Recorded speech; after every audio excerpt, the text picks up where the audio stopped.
Hello everyone, it's Thomas Blackmore. I'm taking you on a little journey today. We're going to the state capitol. I'm currently in my car, about to leave.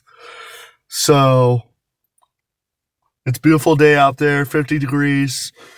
The reason we're going to the legislature today is we're testifying against the bill SB 1246, Governor's Special Bill, which is proposing to cut the state tax incentive for film by 5%, from 30% to 25%. This tax cut would result in big companies having less incentive to make films in our state. It doesn't directly affect me, but its effects will ripple down to everyone, because this is an incentive given to films that cost over $1 million. So if this bill is to pass, neighboring states like New York will have a much bigger tax incentive than we currently do. They currently have the same tax incentive, 30%. But if you're in upstate and you're making a film, it's an additional 10% refund, meaning you get 40% tax credit on a film costing over $1 million. So there's a lot of work to be done. There's over 190 people testifying today. I'm 112th person in line. So we're leaving a little bit early to snag some good parking, and I've got to make a few stops. So I will see you when we get to the Capitol. We're about to check in. So here we are. It's going to be fun. Got a lot of questions to ask. Got a good testimony written. So just take a look at this view. Never been in this part of Hartford before, so it's going to be really fun. So we're going to check in.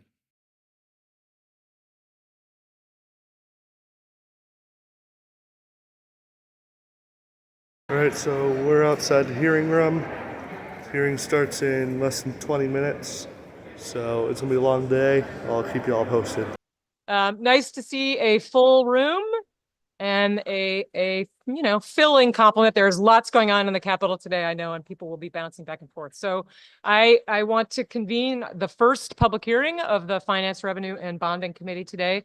We welcome members who are both online and in the room, and the public. That's what public hearings are for, is as we do our business, that we make sure that we hear from you, whether you're online or in the room, because your perspective matters as we craft these things that will affect everyone in the state of Connecticut. So I'm grateful for everyone signed up. That said, we have nearly 200 people who have signed up to testify, so we have a long day ahead of us. So I guess I'll go over the rules. First, ask my co-chair if he has any opening comments. No. Okay.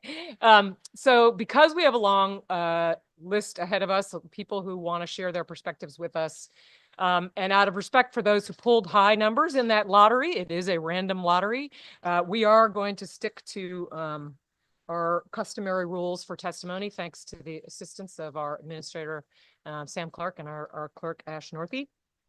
Which, again, as a reminder, is 3 minutes per person, 2 questions per legislator.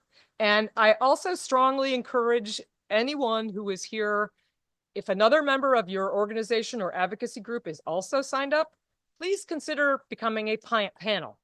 If there are 2 or more of you testifying at the same time, you get 5 minutes. And it is usually a better conversation when there are 2 of you at the table and you have 5 minutes to share your perspective. And it certainly helps us because it helps move things along. It really is. I really encourage anyone from an advocacy group that has multiple people signed up to please consider doing that. We'll find, in addition to giving you the 5 minutes, we'll see whether we can provide you with other incentives to do that. Yes, Senator Pompera. Just quickly, and I know many of you prepare your testimony in advance, but it really works better and you're more effective if you cannot read and just talk to us. If you know your issue well enough, it works better and you get more eyes and ears from us than if you're just reading, but we understand if you can. Thank you, Madam Chair. Thank you, Chairwoman Horn, Chairman Fonfera, and esteemed members of the committee. We are here testifying on the governor's budget bill, SB number 1246, specifically the item regarding the film tax credit. It's great to be here, obviously, again and again. And I want to say thank you for all of your time. But one thing that I want to really stress, and this is really important, is that you're talking about an industry that really is a manufacturer.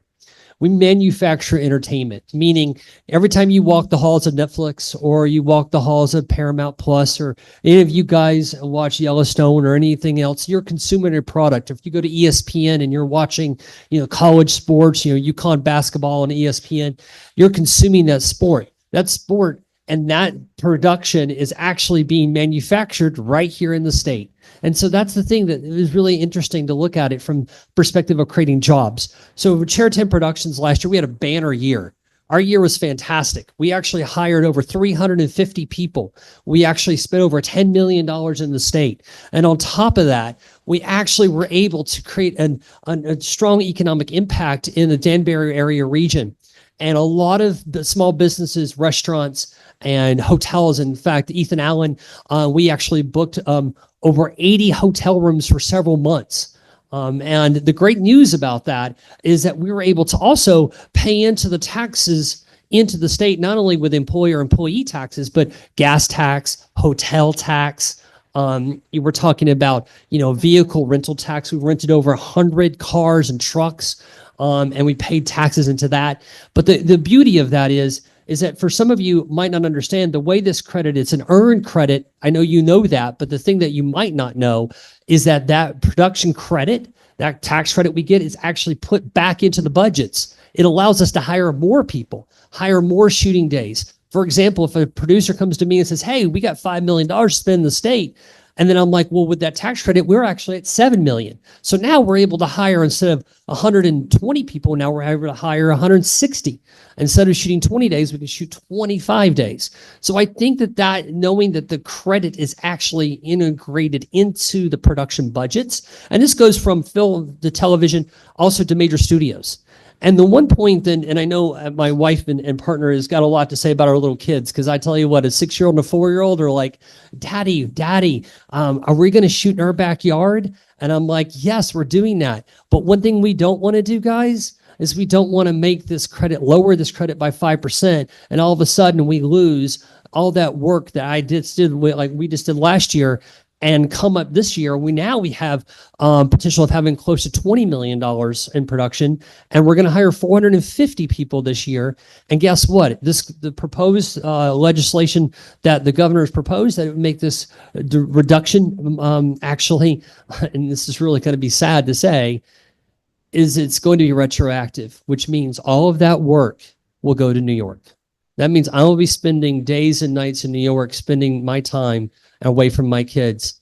And I employ a large amount of skilled blue collar workers. These are blue collar parents. These are single moms and dads. These are people that are skilled laborers that work in a manufacturing setting. And that's important. But the last thing I want to put in your pockets to really think about is so many people this money goes to Hollywood. This goes to big producers. And let me tell you, producers do not put this money back in their pocket and look at it as a profit. They actually put it back into production. I can guarantee you that Bob Yari, that came here, he did the Yellowstone TV series, he said the one reason he wanted to be here was because he can maximize what he can spend in the state. And I have countless numbers of people that have asked me for jobs. And I can tell you there's a lot of moms and dads that are doing the same thing we're doing to support kids and to make sure that we can actually have these great jobs in our state. And I know, Lauren, you have a few things to say about that. Yes. So speaking of Bob Yari, Representative Gresco mentioned Tulsa Kings, which filmed in Georgia. Well, Bob Yari is an executive producer on that, and he was here in Connecticut last year shooting a project. He had a specific amount of money that he wanted to spend, and shooting here let him maximize that money and spend more money in the state. So that money does get reinvested in the state.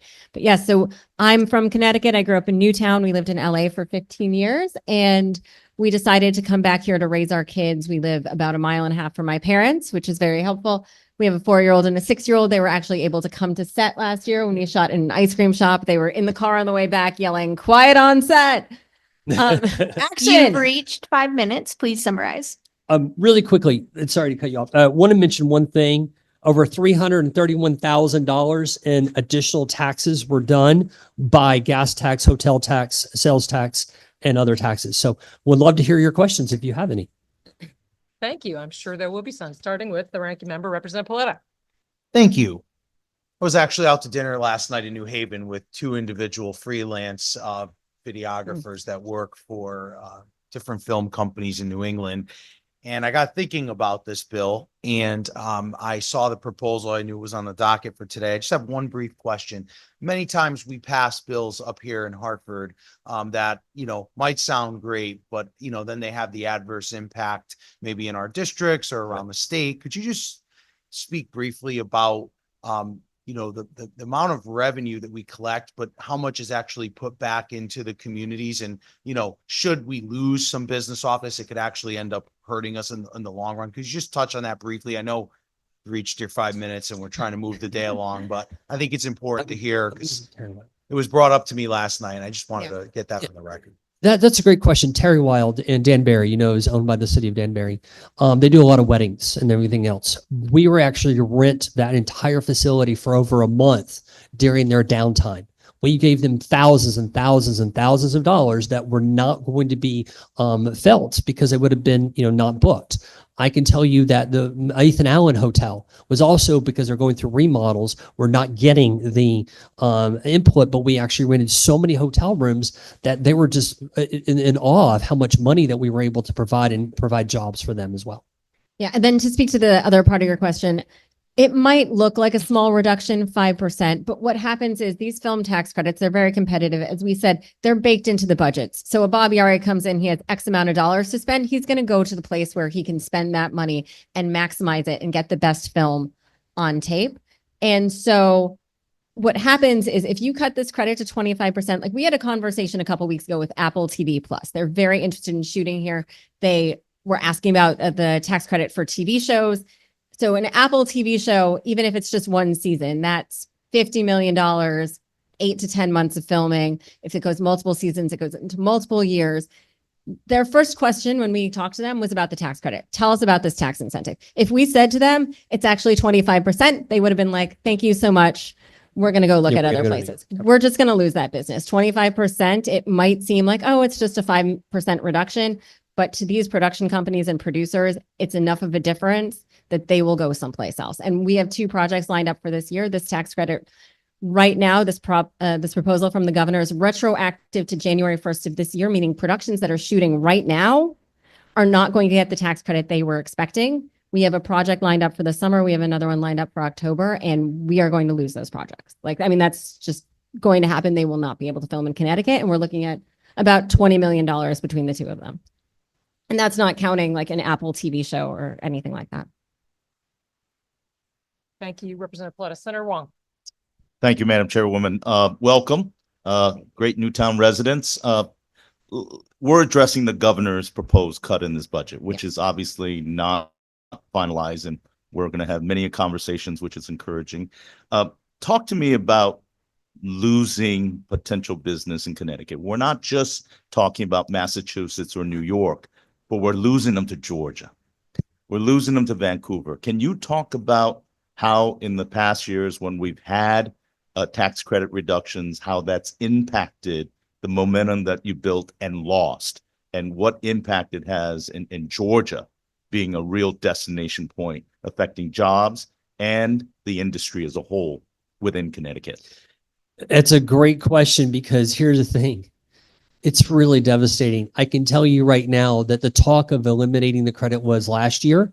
And between now having the reduction this year, it scared a lot of the major clients. We're talking about Paramount. We're talking about Apple Plus. We're talking about hundreds of millions of dollars that are on the line right now. And they're looking at us like, well, they don't trust the state.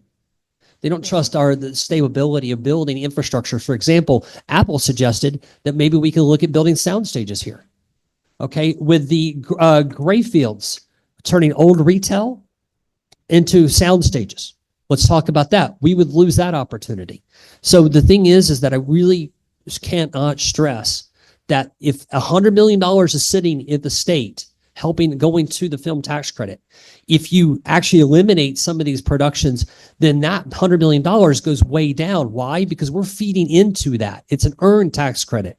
And so the tax base gets smaller because we're all going to move out of state. I mean, not physically move, but our business will move. And right now, across the state line, it's 45% in Newburgh, 45%. And so we're competing against that. So, you know, we went from 2006, 2007 to being one of the best tax credits in the East Coast. If we go to 25%, we'll be one of the worst tax credits on the East Coast. So, you know, I don't know what it's going to be like when you see Bristol campus a ghost town.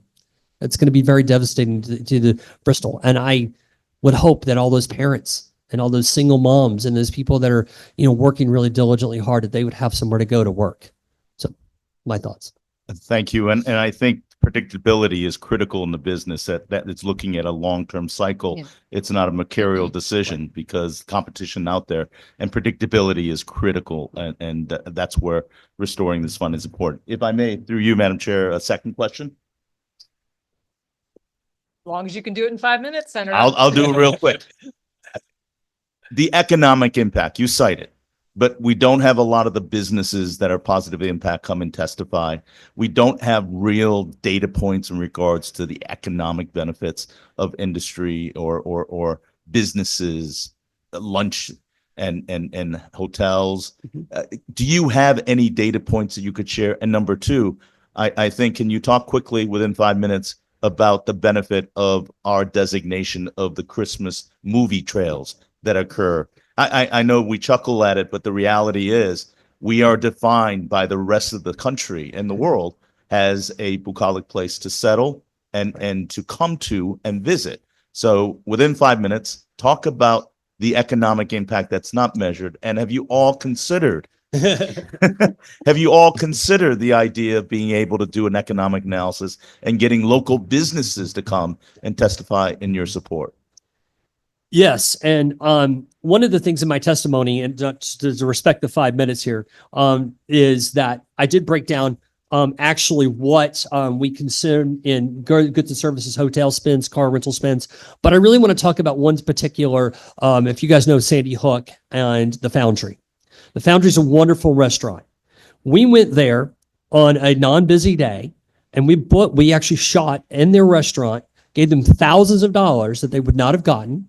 And then we actually had them feed our 95 plus crew members for lunch. So we gave them thousands upon thousands of dollars that they would not have received if we had not have shot there. On top of that, the bakery. So yeah, so the Sandy Hook Cafe is right next door. We fed our crew breakfast from there, so that's an extra couple of $1,000s. And they actually posted on their social media page that we were filming there and invited people to come down, so they got an extra boost out of business from people who wanted to watch the filming. And that's just one day of filming and, you know, a couple businesses. But if you multiply that by multiple projects, multiple days of filming, multiple productions that last over months and years, those numbers really start to add up. I mean, we had crew stay at the Ethan Allen Inn. These crew, we give them a per diem, $60 a day. They go spend that. They go drink at the bar down the street. I don't know which bar they were. There was one bar that the crew was there every night. So, right. And one other point that I think that I wanted to stress too is that there's infrastructure. It takes 4 to 6 years to build solid infrastructure. And right now we are currently working with two major players. One is Sunny Lease. Sunny Lease is based on 5 minutes has been reached. Okay. Sorry about that. I'll respect that. Any other questions? Thank you very, very much. And thank you for your testimony. And I think one thing I will add is the fact that not only are we talking economics, you being residents of Newtown and being part of the community and its philanthropy and its community involvement, those aren't measured in dollars. So I'm very grateful and appreciative that you've chosen Newtown to settle and build your business. Thank you. thank you. Thank you. And I just want to note, it's, of course, the time limits here are not because we don't want to hear from you. It's because we also respect the Yes. people who drew, 196 in the lottery, and we want to hear from them too. So, We want to hear from them too. And listen, I'm willing to meet with anyone else. And seeing no further questions, I appreciate you being here and your advocacy. Thank you so and much. We will move to our next panel, thank you. which is number 5, Amari Brantley. Apologies. I am in South Carolina at a shoot. I wanted to testify on behalf of the proposed amendment to the Connecticut tax credit and reducing it from 30% to 25%, which, echoing some of the earlier people, is way more pronounced than it appears. It feels like it's an incremental decrease, but the truth is it would be devastating to industry in the state.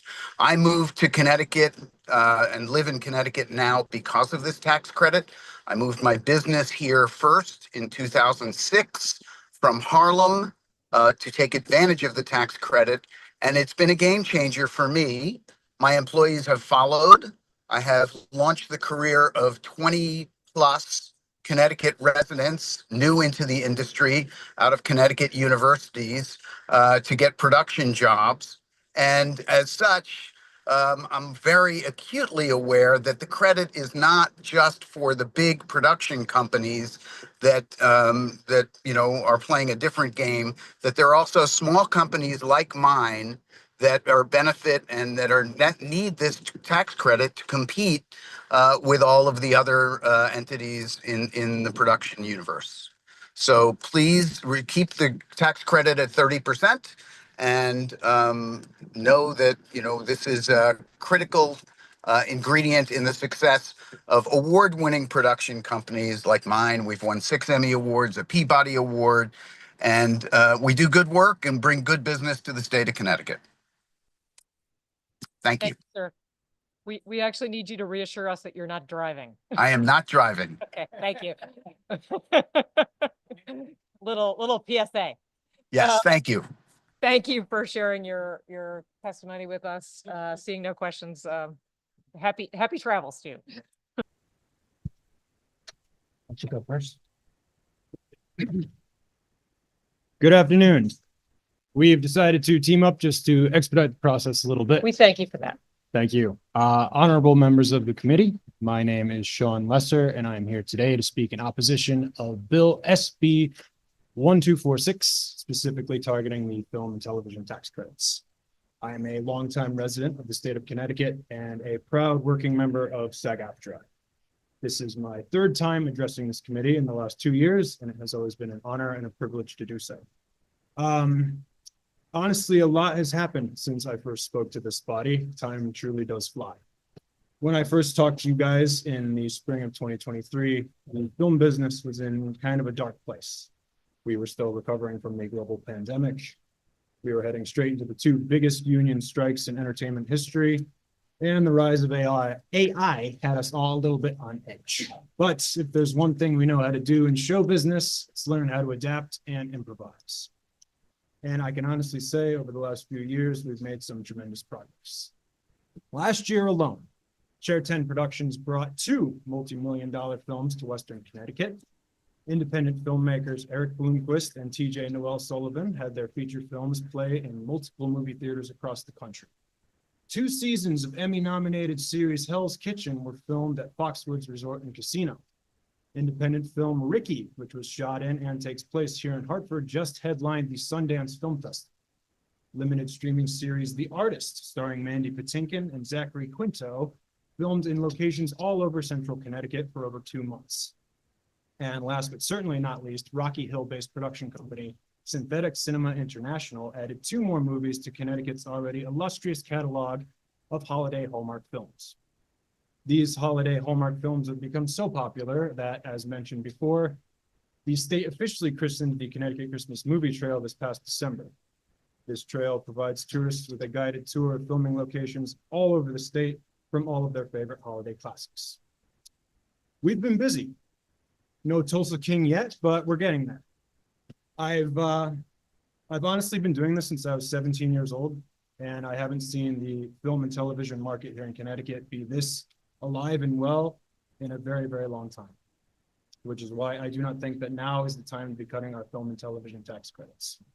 I think that we're really building something special here, and with your continued support, I know that we can continue to build something here in Connecticut for all of us. And with that, I'll turn the rest of my time over to my colleague. Hi, my name is Brendan. I run Plywood Pictures. It's a production company that is 20 years old, but only 3 years in the state of Connecticut, specifically because of your efforts with this tax credit. So I thank you to date for that. I know there's a lot of passion around this, and so I know you're going to get different levels of heartfelt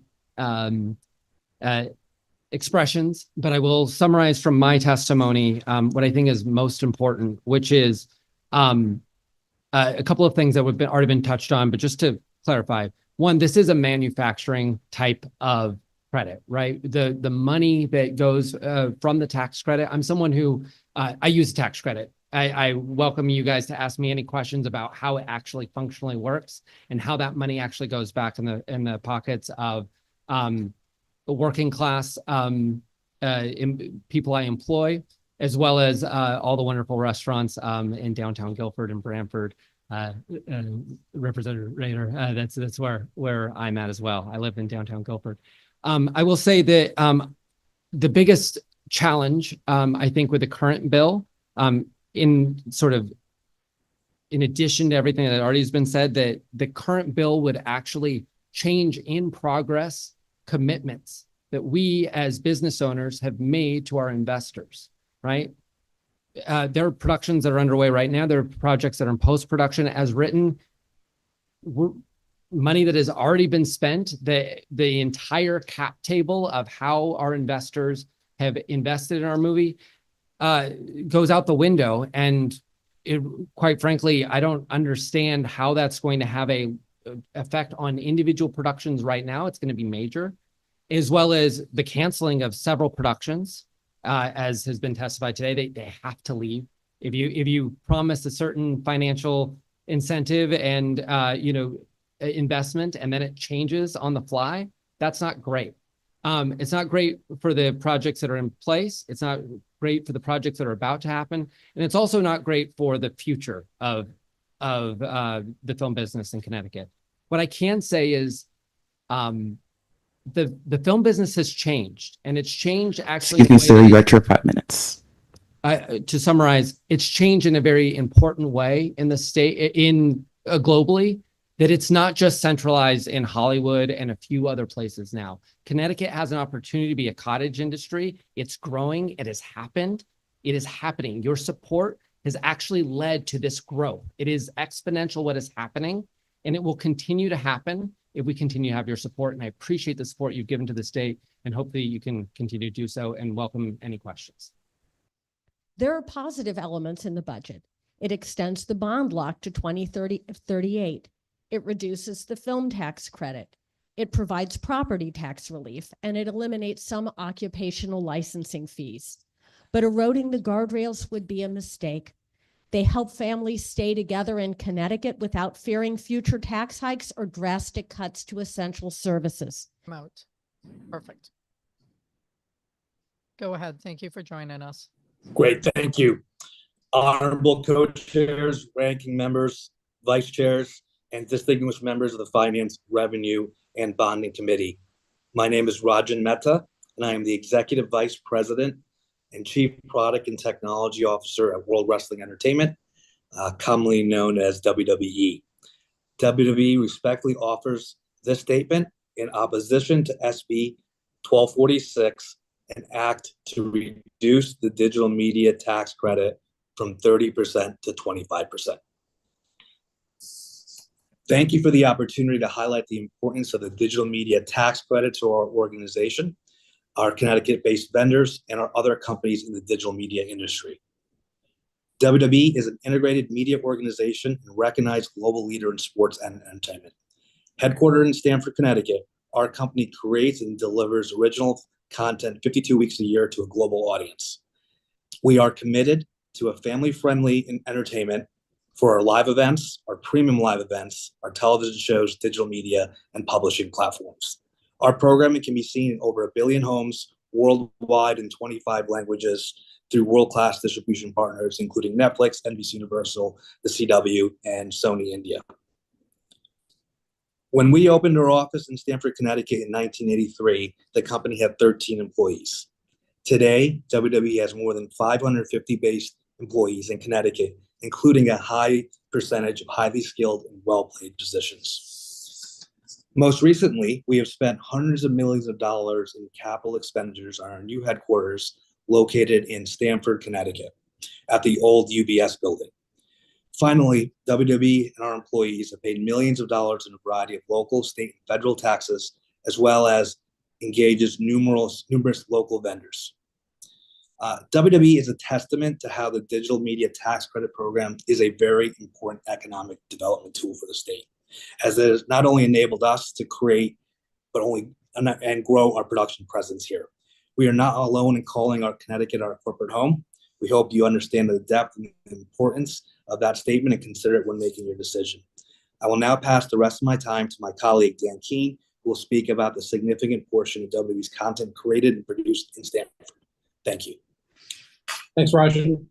My name is Dan Keene. I am Senior Vice President of Technical Operations and Engineering for WWE.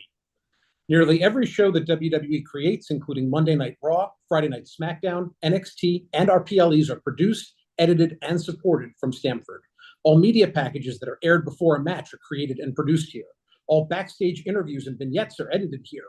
All graphics that appear in our programming are created here. All WWE promos, commercials, and ads are created here. And we are not slowing our growth. In April 2024, we launched the studios at WWE, a 30,000 square foot full service state-of-the-art studio facility within our headquarters. It boasts end-to-end production capabilities and cutting-edge technology that can serve a broad spectrum of prospective clientele. As a result of that investment, Major League Soccer recently announced a multi-year partnership with WWE to bring their production to our headquarters.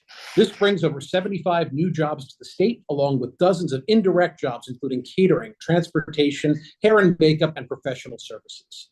WWE is an example of the many companies investing and growing in Connecticut because of the digital media tax credit. Reducing the digital media tax credit will not only affect the digital media industry in the state, but will cause a chilling effect on any media companies considering a relocation to Connecticut. As other states in the Northeast look to increase their tax credit programs to attract media and production businesses to their state, now is not the time for Connecticut to cut its own program.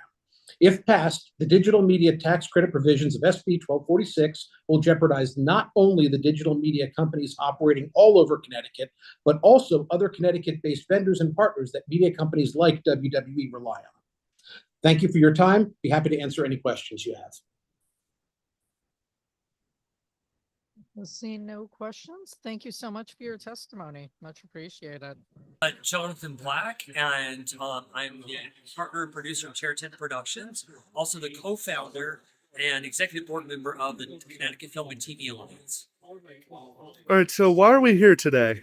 We're here today to really fight and show the support for protecting our entertainment industry. And with the governor proposing to cut it to 25%, it really just cuts us off at the knees. So we want to show and really explain to the lawmakers how important our industry really is. A lot of people are arguing that this is just a small haircut. How would you counter to that? It's not a small haircut. It's actually devastating. And the reason being is because we would go from a somewhat competitive credit to one of the worst credits in the entire East Coast. And on top of that, because of the way that producers and studios factor in the tax credit into their budgets, it basically means they have 25% versus 30% to spend.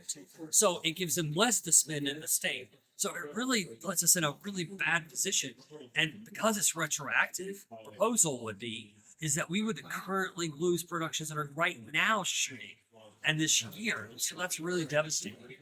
So what investments have been made that you can talk about that are going into Connecticut?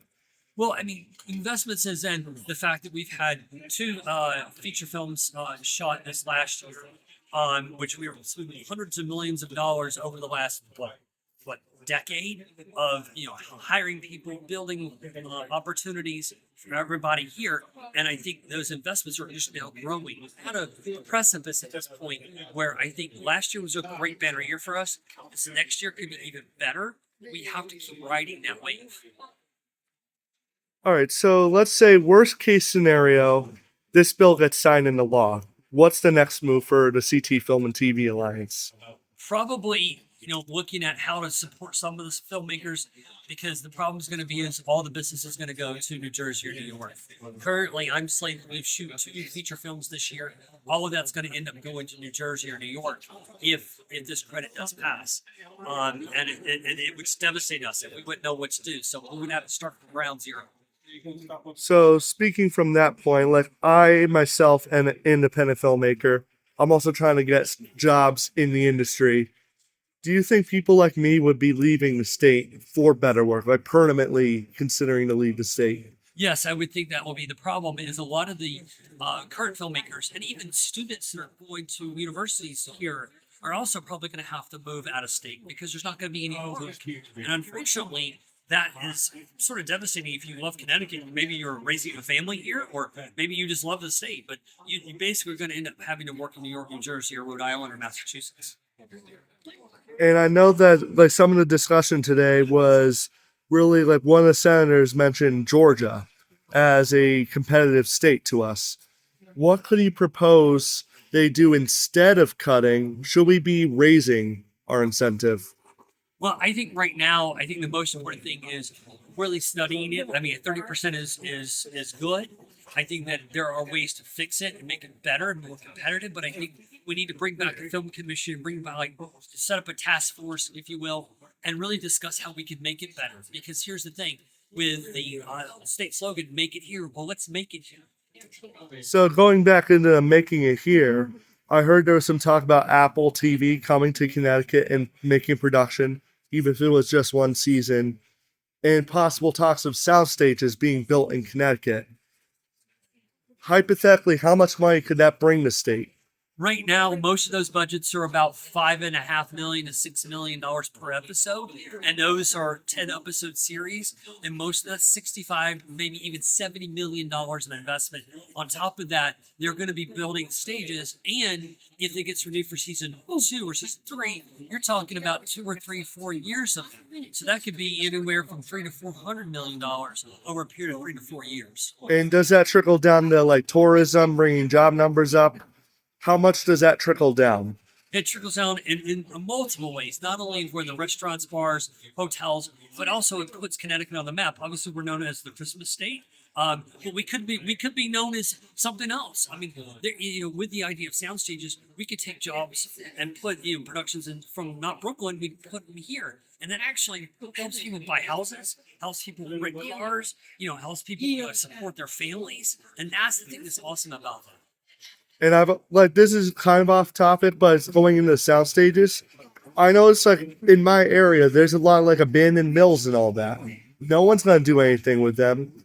Do you think sound stages could be a good way to bring some of those abandoned areas that are just left to rot back to life? Yeah, absolutely. In fact, one person was testifying today about vacant malls and vacant shopping centers and what to do with those. Well, you can convert those into sound stages.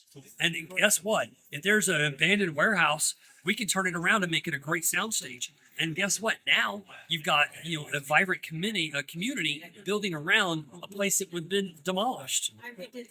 And if we could possibly reinstate a film commission, how would that benefit the state and its film industry?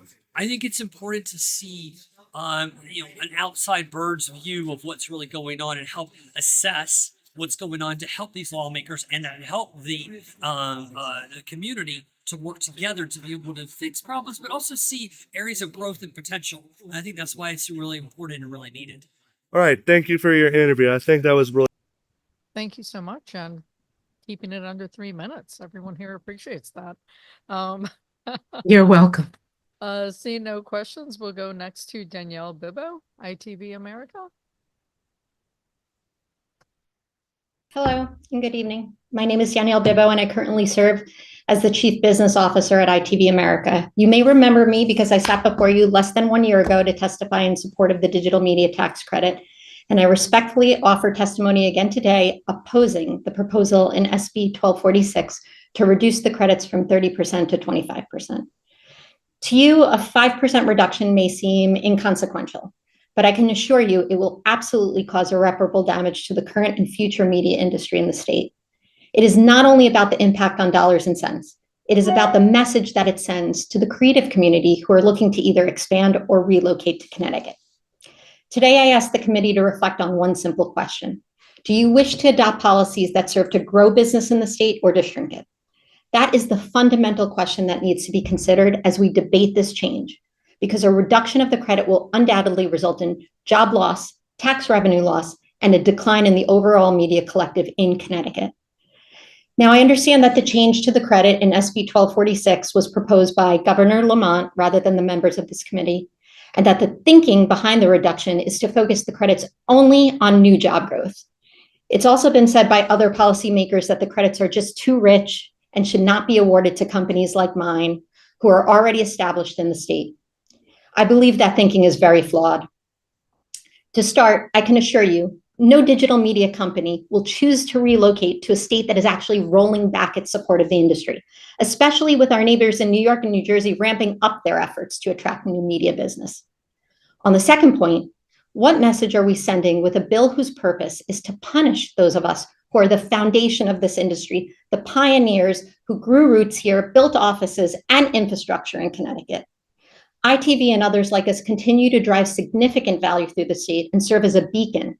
We steer new business and new jobs here constantly. Look at NBCU, they brought the Olympics to Connecticut. As WWE just said, they brought Major League Soccer to the Stamford offices. ITV, we relocated Hell's Kitchen from Los Angeles to Connecticut. These additions would not have been possible without the support of the tax credits. And frankly, if the incentive is reduced to 25%, the decision to bring Hell's Kitchen back to Connecticut next year becomes much more difficult for me, especially with New Jersey now heavily courting us to bring the show there with a minimum of incentive of 30%. I want you to know that's over 300 jobs and $35 million in revenue to the economy lost, wiped out, if just that one show moves out of the state. So I go back to that one simple fundamental question. Do you intend to grow business in the state or shrink it? Like it or not, media companies will make their decisions based on the strength of the tax credits offered, whether that's in Connecticut or Georgia, New York, New Jersey, Canada, or overseas. Look at California. The governor is pushing to boost their tax credit program. You have 3 minutes. If you please summarize. Will do. In California, the governor is pushing to boost their tax credit program because so many companies have moved out of LA in favor of cities with more competitive incentives. I would hate to see that happen here in Connecticut. Thank you for your consideration. Thank you so much, Senator Fanfara. Thank you, Madam Chair. I do remember you, Ms. Bibbo. I remember you too, Senator. And I recall your testimony a year ago, more on the honey side than the vinegar side. And I suggest that that applies here now. I understand, well, I don't understand your frustration because you know this is a process. Of course. And we're in the middle of that process. This committee has been very supportive of the film industry. And I don't know if your admonition is justified. I would say I would agree, and I hope that support will continue. Right, but an ounce of appreciation would be greatly appreciated. We very much appreciate the state of Connecticut and everything that we've gotten here. You know, I think the frustration comes from we're seeing more states come aggressively towards us and courting us to come there. And our home state, where we've all built our businesses, is looking at potentially reducing the credit, that the reason why we came. And so, you know, it took a lot for ITV to move their business from New York to Connecticut. We didn't do that easily. And so, you know, we did that because the state made a commitment to us that these credits would be around for many years. And we hope that that's, you know, they stay with their word. I'll speak for myself. Your approach today is not helpful. Well, I didn't mean any disrespect. I want you to know that. We love Connecticut. We love being here. And as you said, you specifically have been very supportive of us. So I hope it didn't come across.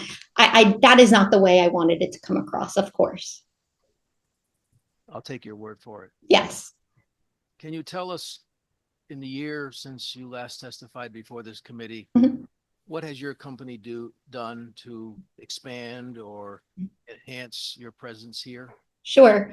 Well, we have a small office still in New York City, and we are now in the process of transitioning that entire office, all the people there, to the state of Connecticut. So that's one thing we've done. As I mentioned earlier, we brought Hell's Kitchen with Gordon Ramsay to the state. We shot in New London, and that was about 300 to 350 jobs during the shoot. We really used that show to highlight the state of Connecticut.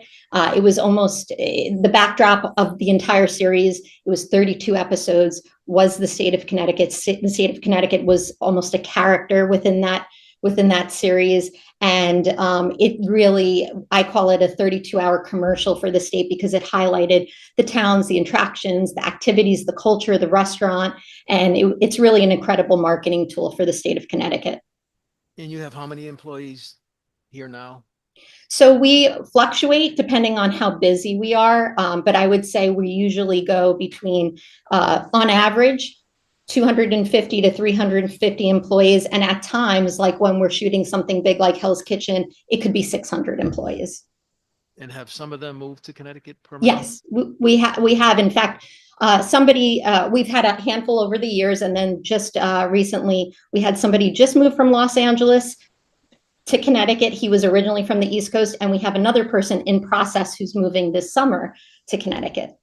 So we have had success in moving people here. But those 350 you just referred to, most of those are not here permanently? There's a mix. We have people who live in Connecticut and work here, and then we have people who come from out of state that are here. Wouldn't be in state if not for ITV being here. So commuters from New York, from New Jersey. Thank you, Madam Chair. One more question. Sure. Representative Carney. Thank you very much, Madam Chair, and thank you very much for your testimony. First off, you have great taste in music. Check your heads. Thank you very much. But I really appreciate that Hell's Kitchen was filmed here in Connecticut. I'm a big Gordon fan.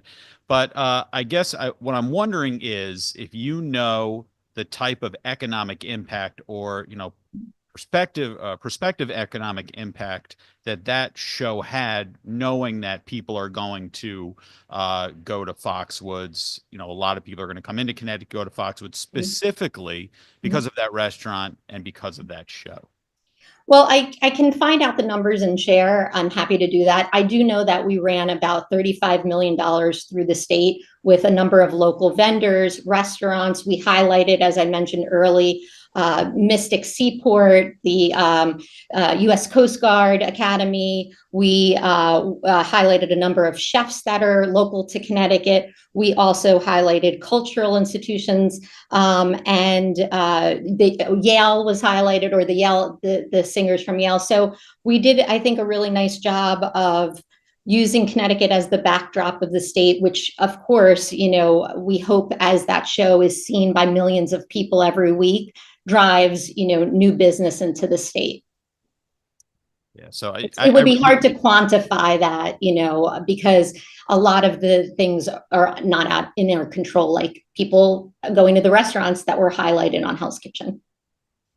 No, I really appreciate that, and I think one other thing that needs to be mentioned is the fact that it was at Foxwoods, and the people who Foxwoods and the economy, the economic activity that Foxwoods brings directly impacts our state, and this will do nothing but improve folks' lives or employees there. It will generate business there. So again, I really appreciate you coming here, and definitely thankful that you and Chef Ramsay decided to film this season in Gordon really loved being in Connecticut, and I have to say Foxwoods was wonderful as well, and we would go back there in a heartbeat.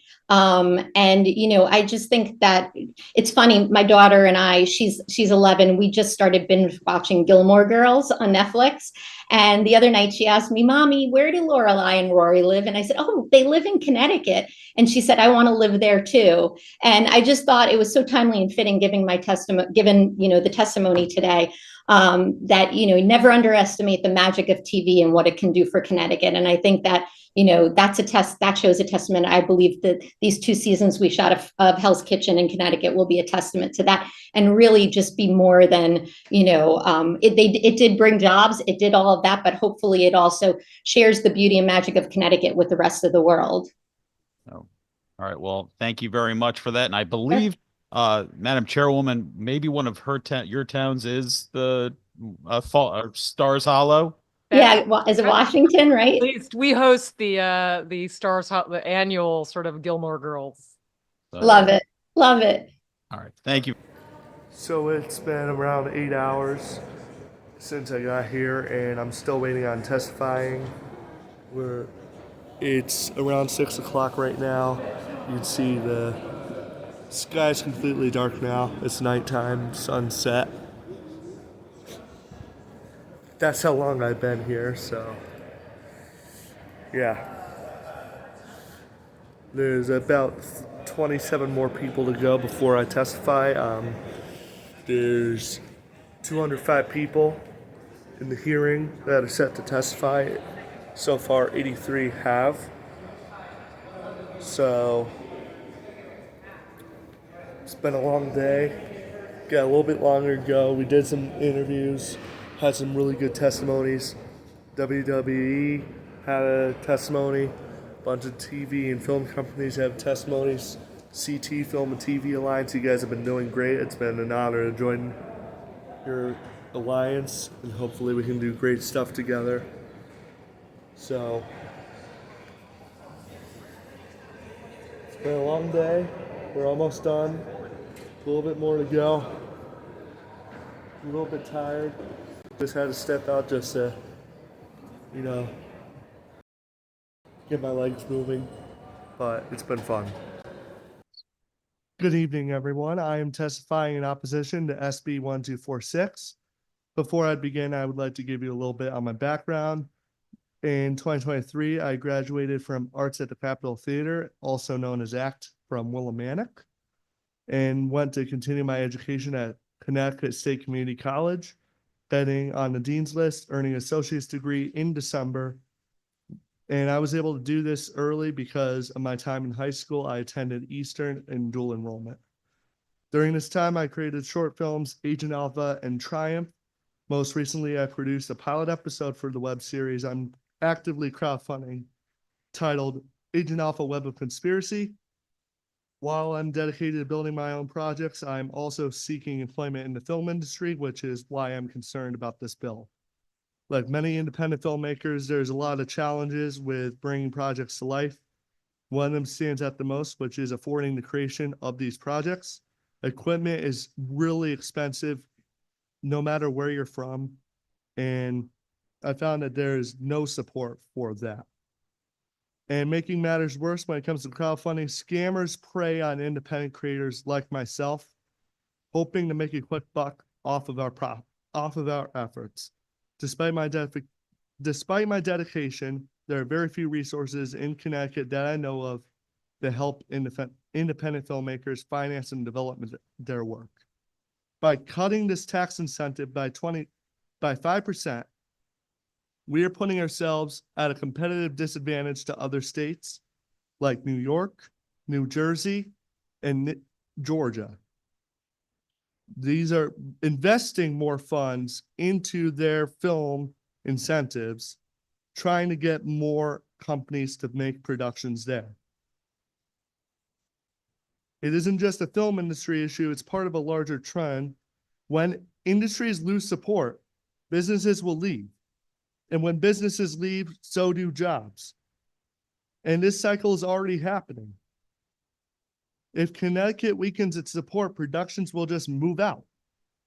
So I heard some things about this just being a little haircut. It is not. Jobs are going to move out because they have no reason to be here in the first place. With this incentive, they do get more of an incentive. They do have more of a reason to come here. But this isn't just about a 5% reduction. It's about the bigger picture. Because in Connecticut, it's already too expensive to live here.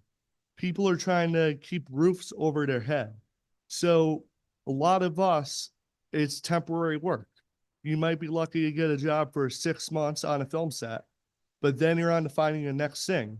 So if these jobs go out of state, it's driving up these people also out of state.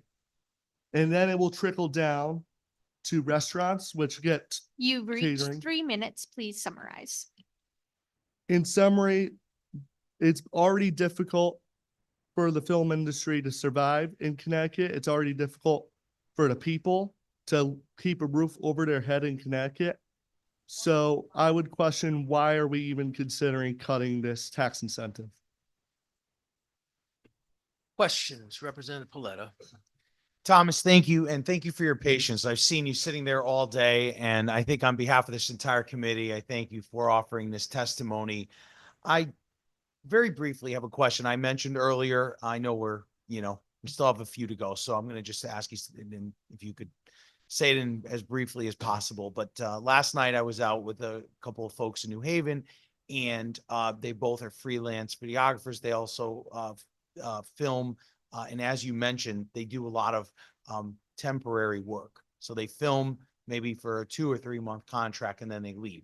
If you could just briefly talk about that uncertainty already around the industry and what this might do to those folks that are depending on that freelance work that might just, not be available anymore here in the state of Connecticut. I'd be happy to. First off, I'm grateful to be supported by my family and also the clients I have worked on who have chose to keep me on as long-term clients, even though those are few.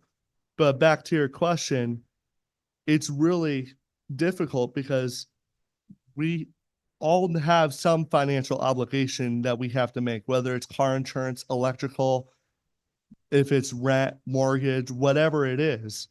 So when it comes to getting these gigs, it comes to figuring out, all right, this will be 6 months. I can live off of this. What happens after? So instead of just not doing anything for 6 months and just focusing on that gig, some of us might be worried about trying to get the next thing. So then they are not making no money. Or some of us will take a second or even third job to fill that gap, even while we're taking on those other gigs. Thank you for shedding some light on that, and have a great evening. Be safe getting home. Have a good night.